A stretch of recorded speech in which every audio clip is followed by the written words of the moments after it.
Could joke that men are from Sears and women are from Victoria's Secret. What is this, a nightie? There you go. Please. This is not mine, by the way. He's just glad he doesn't have to wear it. She likes to make sure I'm embarrassed. You props, okay. All right, here, I'll put it over here. So the point being what? We're drastically different with money, too, now. Exactly. Like everything else. Exactly. Okay. And that's the whole thing, you know, and men and women are very different.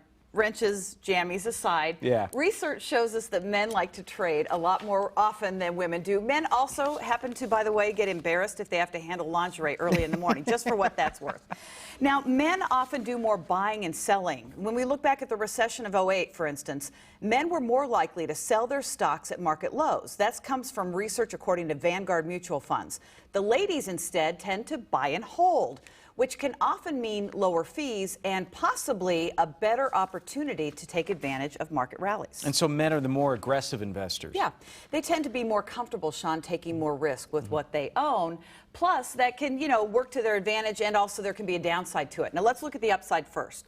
Risk is associated with reward. There's a cost and benefit there. So there can be the greater potential for growth over the long term.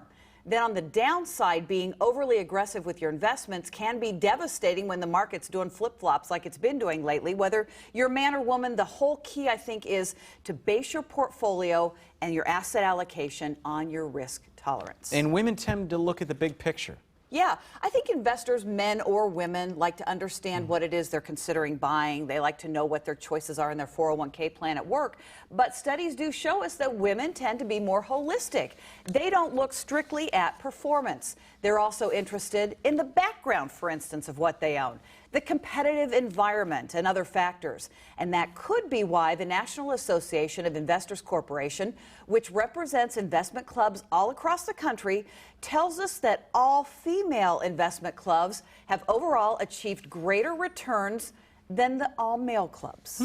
This one surprises me, that men may be more optimistic about the markets. Yeah, and I think optimism is a very valuable trait to have, especially with the volatility that we've seen in the market these days.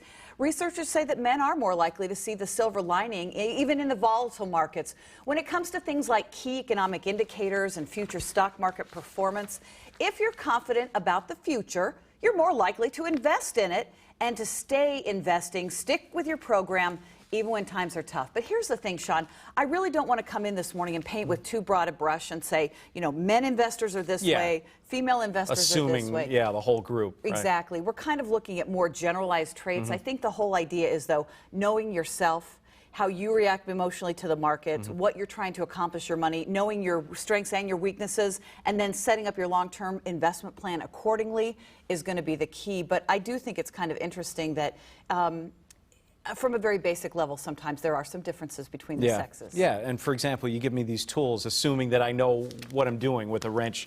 Hey, I gave you this even though I'm a guy. You knew what you were doing with it, too. All right, let's move along. If you have any questions, wake up 6 at fox6now.com. Thank you, Allison.